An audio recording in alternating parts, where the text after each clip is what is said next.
Welcome back to the channel and welcome back to another edition of First Look. In this edition of First Look, I'll be doing First Look UFC Fight Night, Cannonier versus Vettori, or Vettori versus Cannonier, whichever one it is. It don't matter too much, but you get who I'm talking about, or the card I'm talking about. And with this First Look, it's been changing a whole lot from like where I went wrong to where I went right to this and that and all the third. It's always probably going to change. I mean, well, I think that's the post fight. That's the or it was the post fight, but this is called Before I Go Wrong.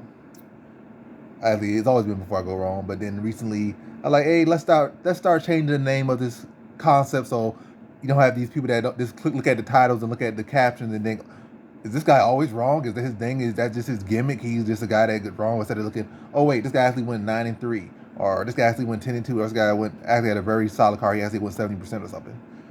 So like, let me not give anybody, give no one no fuel to say anything, and words are powerful. So let's just change the name up. Why not? I held it like Before I Go Wrong, Where I Were Wrong and stuff for like I think at least a year. So it's been done long enough to adjust it.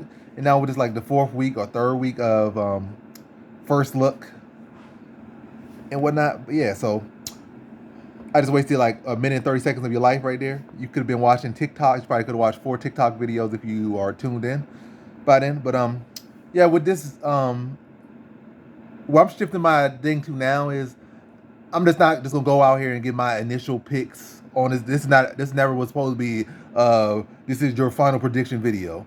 And I know some people start thinking, didn't you do this? Didn't you do that? Didn't you do that? No, this has always been, I mean, initially it's supposed to be an initial pick video where I kind of say a,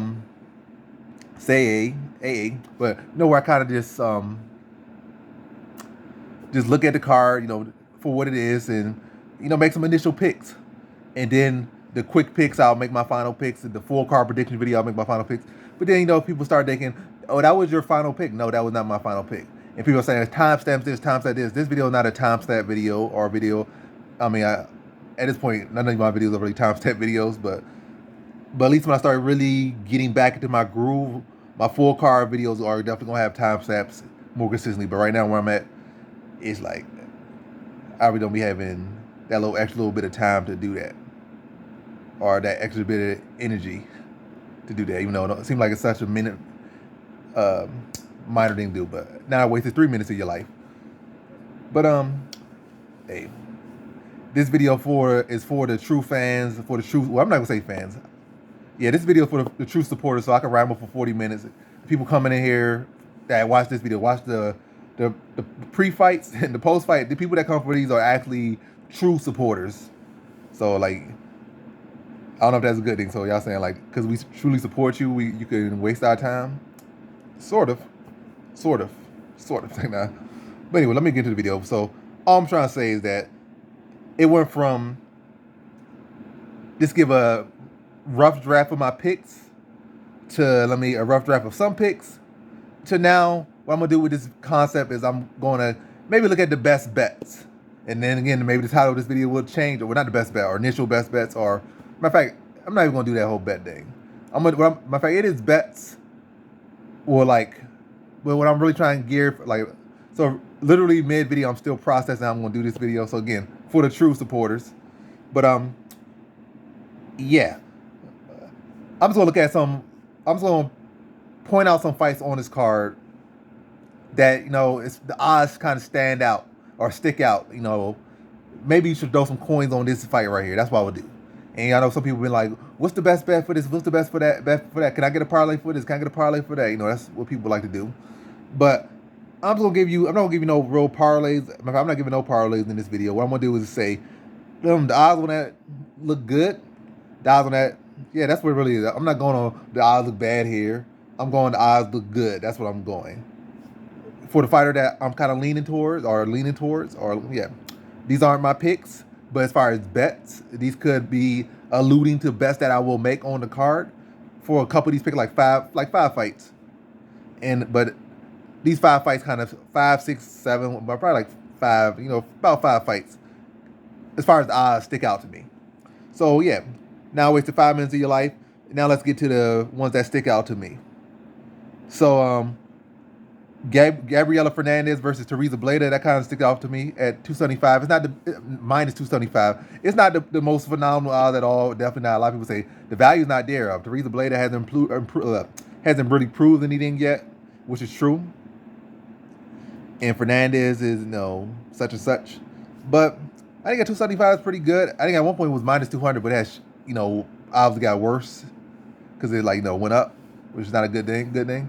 And minus 200 was probably a real good bet. Minus 275, maybe, I don't know. So this is not the best bet I could say on the card, but I do like the stylistic match. Fernandez looked pretty terrible on the ground.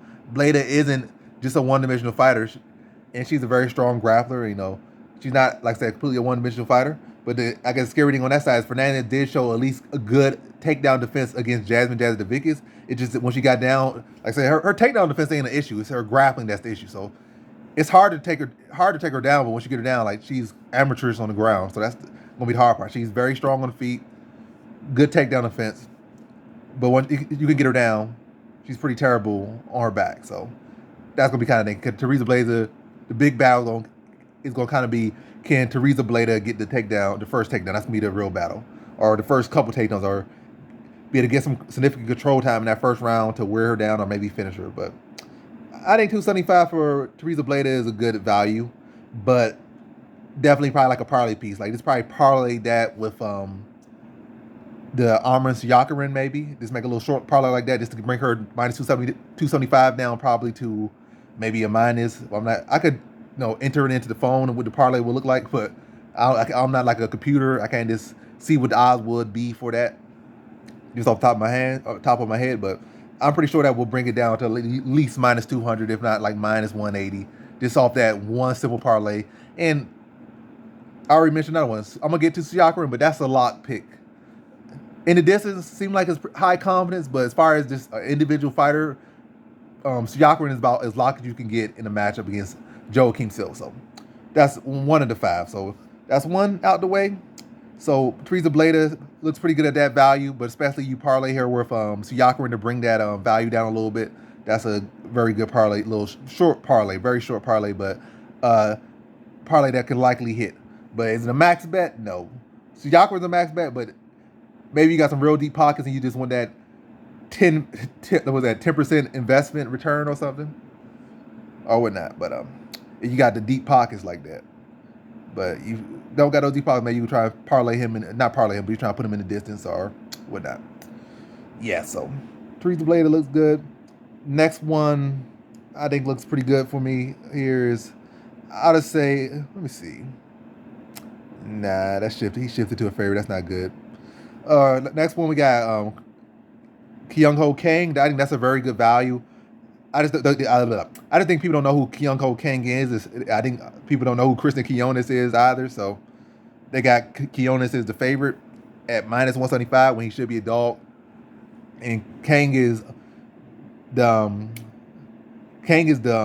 dog against Quiones. Quiones has shown to not have the best grappling, and Kyung Ho Kang has consistently been a very powerful grappler. When we look at most of his losses, he hasn't really lost that many times, but when we look at who sticks out to, he lost to Ronnie Yaya, made some dumb decisions. He clearly was a much better striker and better overall fighter than Ronnie Yaya, but he decided to grapple with him, which was dumb. And that is an issue. I think the biggest issue with Kyung Ho Kang is sometimes he makes poor fight IQ decisions. He'll he hasn't lost to a striker yet, so that's why I'm not, like I said, that's why it's a good matchup. When you look at he lost to Bruce Leroy in a very close fight. Bruce Leroy's well-rounded. Decent grappling, decent striking, well-rounded fighter, lots of experience and whatnot.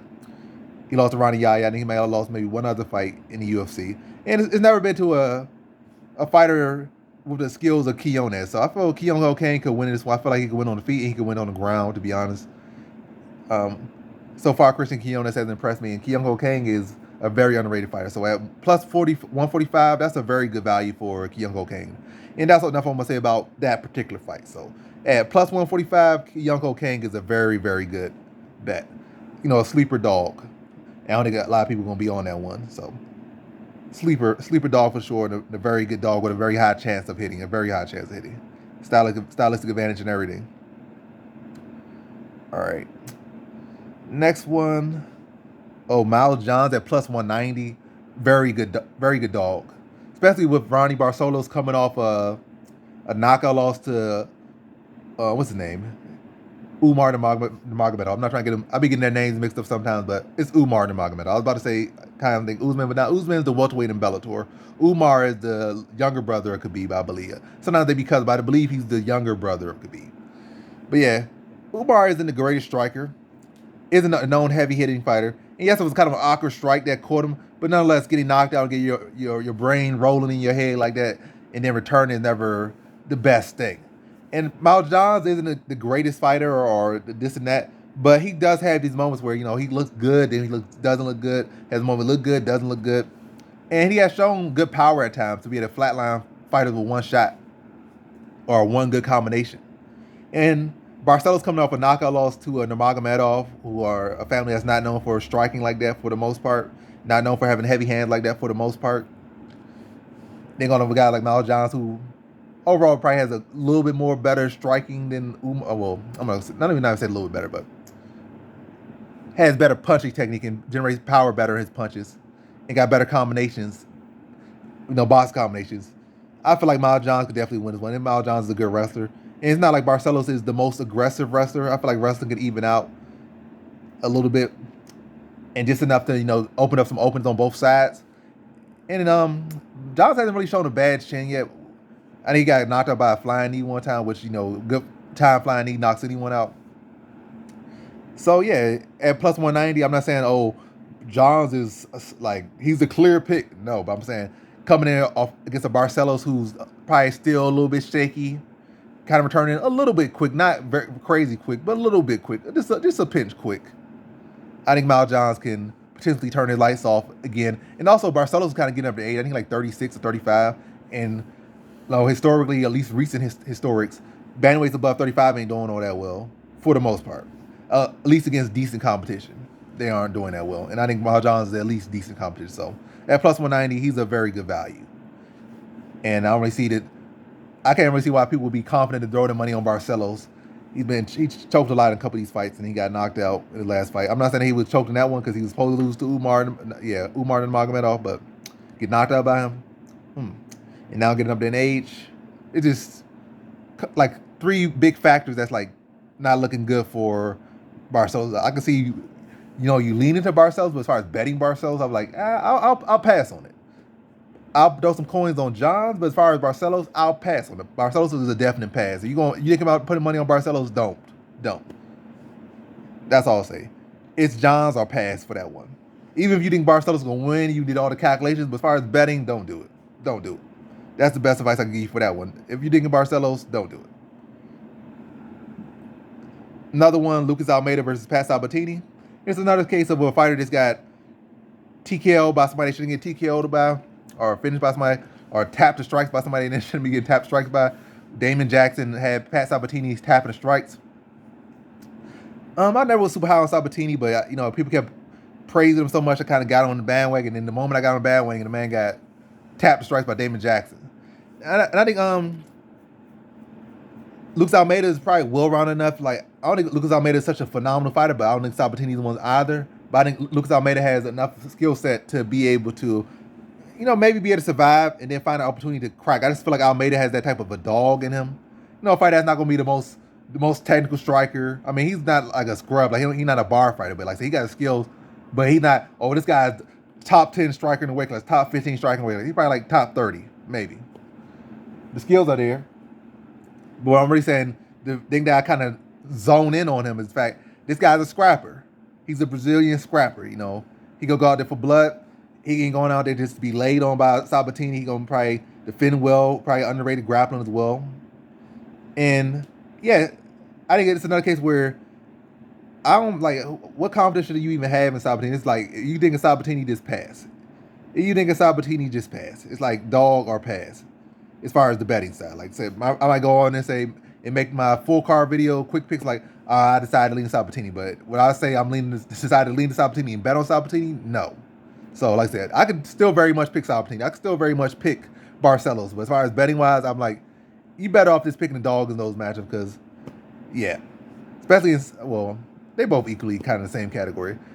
well, maybe even worse. Sabatini got tap strikes by Damon Jackson. When has Damon Jackson ever made anyone tap strikes? That was just a bad look. Terrible look. And I think Lucas Almeida, if he can make scrappy, make Sabatini panic a little bit, maybe start to be tapping in, mentally tapping in there. You can tap to Damon Jackson, you might as well retire. That's all I'm gonna say.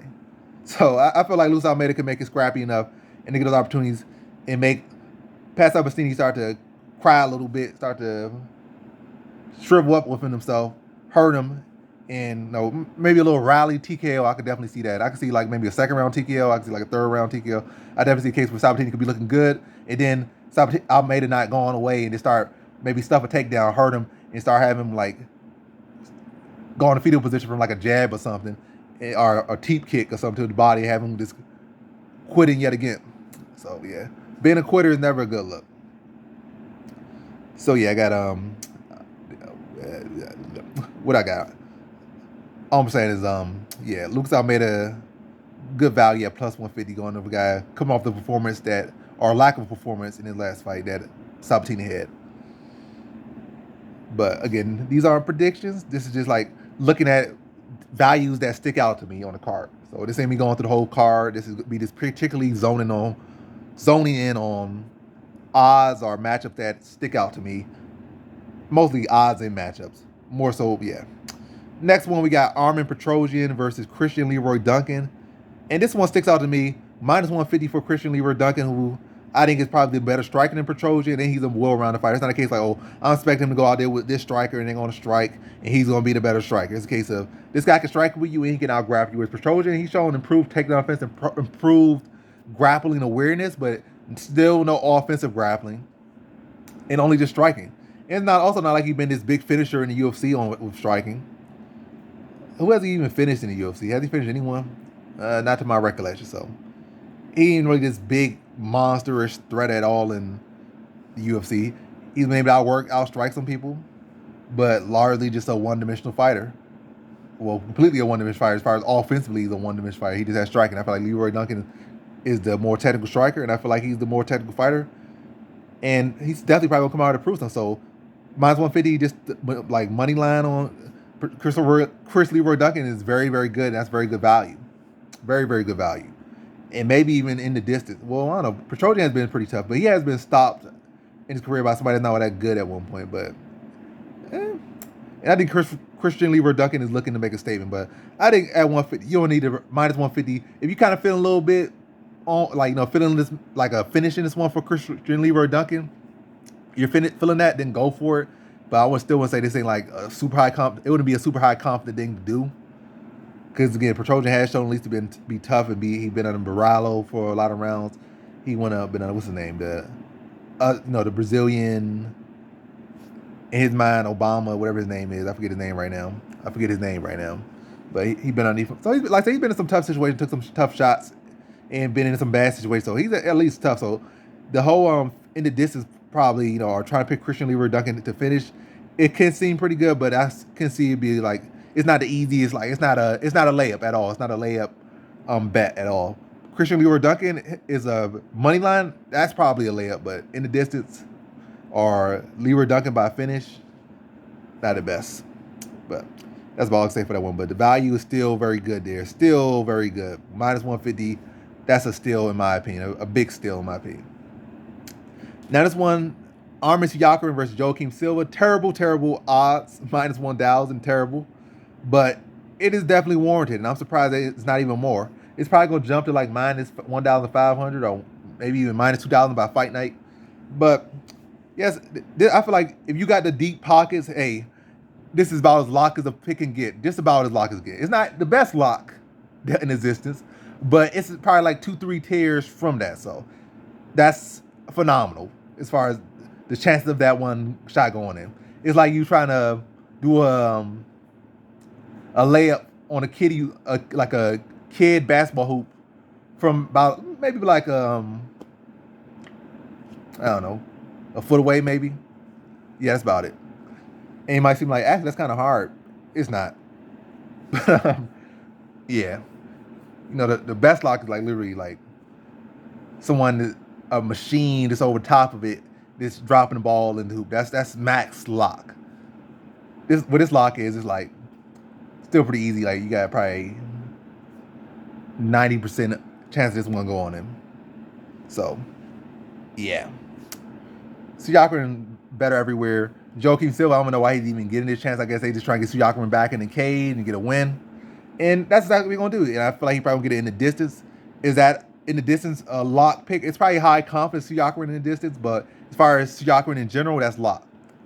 And I just feel like in the distance could definitely cash and you get that at a much better value. But I think the best thing probably to do is maybe try to combine Armin Siakam with another one of these good value picks, or even maybe a minus 300 or something, and then maybe start putting all the coins in or put a good amount of value on that. But definitely as far as this pure money line, this picking Siakam, real easy money, but it's going to cost you unless you say maybe like I said play that in the distance. But play Armin Siakam in the distance. And Siakam really ain't no submission artist, so it's probably like a TKO. But in the distance, going to get you that sub or that TKO. Maybe not as good a value as a KO, which is most likely the outcome for a finish for Siakam, but yeah. Now on to the main event. We got Jared Cannonier versus Marvin Vettori, and I feel like this is also very good odds. Why is this at a pick 'em? Do we not realize that Jared Cannonier is like 39 years old? Do we not realize that Vettori has an iron chin? Striking skills relatively the same. Obviously, Cannonier has much more heat on him, and if anyone can crack an iron chin, it could be Cannonier. But 5-round fight with a cardio machine like Marvin Vettori, a volume machine, the more around the fighter, the guy that's like barely even 30, just turned 30 probably. I don't think he turned 30 yet. Versus a guy that's like nearly a decade his senior, and a one-dimensional fighter. You gotta go Vettori here. Like, I don't know why the odds are what they are. I can understand why they are where they are a little bit, but at best it should be Vettori is a small favorite. It shouldn't be pick 'em. It should be like minus 150 Vettori at worst, in my opinion. But minus 110, that's insane to me. Am I saying like, oh my God, lock pick? No, high confidence for sure. Probably about 75% confidence if we're gonna do complete numerics of it. 75% confidence on Vettori to win this one. High confidence, but definitely not locked. Because I can see the past Tim lose. I can even see it going to a close controversial decision, or maybe they're valuing power shots over volume, over takedowns and control, and be one of those type of weird situations. But this is, in all cases, a fight that Vettori should win. And should win clear enough. I'm not saying he should win and blow him out the water, but he should win and should be pretty clear. All the pundits and all the MMA sites should be like, yeah, Vettori won. Maybe one or two contrarians probably be in there, but generally everybody should be kind of leaning Vettori once the fight's over. Like 3 rounds maybe, Cannonier has the best shot, but 5 rounds, I just feel like Vettori is going to be able to just outwork him, outpace him, and outvalue him over the course of 5 rounds. And Cannonier barely even, let me not try to say like Strickland's a bad fighter. Strickland's not a bad fighter. I don't know why I was going with that one. But I guess where I was going with that one is that Strickland only uses one dimension. He's actually probably was a grappler before he was a striker, but doesn't use his grappling. Versus Vettori will look to use his wrestling, look to use his grappling. And I know Cannonier's takedown offense has been getting better and better, but I think Vettori, has the patience to push and the cardio to be able to go for multiple takedowns and be able to secure those takedowns instead of going for like 1 or 2 takedowns. I can see him going for like 5 takedowns, maybe getting 2 or 5, or even 1 or 5, or 1.5 basically, get him down, but maybe just only briefly, then be able to hold him against the cage. So I gotta see Vettori just has much more ways to win. He only gonna win by decision, but most likely, because he's not really a finisher. But he has much more tools and much more places to take this fight. Whereas Cannonier just can only strike. He's not gonna go out there and out-wrestle Vettori. He ain't gonna go out there and turn to a BJJ specialist against Vettori. He gonna go out there and look for the big shots. And that's about it. Whereas Vettori gonna mix up, outwork him. So yeah, that minus 110, I feel is a very good value for Vettori. And those the picks that stick out to me. So let me just list all the ones that stick out to me. I'm not going to say that the value. You could go to, what's it called, bestfightodds.com. Again, bestfightodds.com, and you get all the odds you want. So without having to go into some betting site and try to dig through this, dig that, just go to Best Fight Odds right now, and it'd be right there in front of your face. So names that stick out to me, and you can see the value. Well, I'm going to say the value numbers. So Teresa Bleda at minus 275 sticks out to me, at least against her matchup. Kyoko Kang at plus 145 really sticks out to me. Miles Johns at plus 190 sticks out to me. Lucas Almeida at plus 150 sticks out to me. Christian Leroy Duncan at minus 115. Not minus 115, minus 150. Very good value. Mr. Jacqueline at minus 1,000. It's crazy it seems. That sticks out to me. Not as a straight bet, because my pockets ain't deep like that. Or a money line bet, nothing like that. Because, again, my pockets ain't deep like that. If I had like 10,000 sitting around to make 1,000 or something, hey, why not? Free money. Or I had 100,000 to win, 100,000 to win 10,000 or something like that. Which is kind of, actually, that's not even smart. That's dumb. But hey, if I had like 10,000, maybe it win 1,000 something. But even then, I probably would say parlay piece. But then again, like I said, free money. You can feel confident. You could sit back, rest your thing. Like I'll make $1,000. Like, hey, to people probably like they're like, what's 1,000 to me? I spend that a day on cocaine or something. Like, that's broke boy stuff. But hey, $1,000, and it's called that's make add an extra $1,000 to your whatever money you making. Hey, it ain't bad at all to me. Free money in my opinion, but yeah, for me that's gonna be a parlay piece. Definitely parlay piece. Probably me abusing that parlay piece, and also looking for the in the distance, or like Siakam in the distance as well, or maybe just throw in general in the distance. Probably get the same value, and say the weird outcome Silver does win is gonna be in the distance. So probably get around the same value for Siakam in the distance. Oh well, not Siakam in the distance, but yeah, you probably will get probably about the same value, probably. By the way, we better than minus 1,000. And then the final one, Vettori at minus 110. That's a very good value as well. Going with a 39, pushing 40-year-old Jerry Cannonier, who's only bring one dimensions and fighting in a 5-round fight against Vettori, who's a iron chin, cardio machine, war-rounded fighter, BJJ black belt. I feel like Vettori is a clear pick, and why it's minus 110, I don't know. But yeah, but we'll see. But I think Vettori should be a high confident pick for just about anyone. I don't see why odds have seemed like this is a low confidence or this is such a wishy-washy fight. I feel like it's a clear person who should win this one when you look at all the variables. And that's the video. Thanks for watching. Like, comment, and subscribe. And come back for more videos. Peace.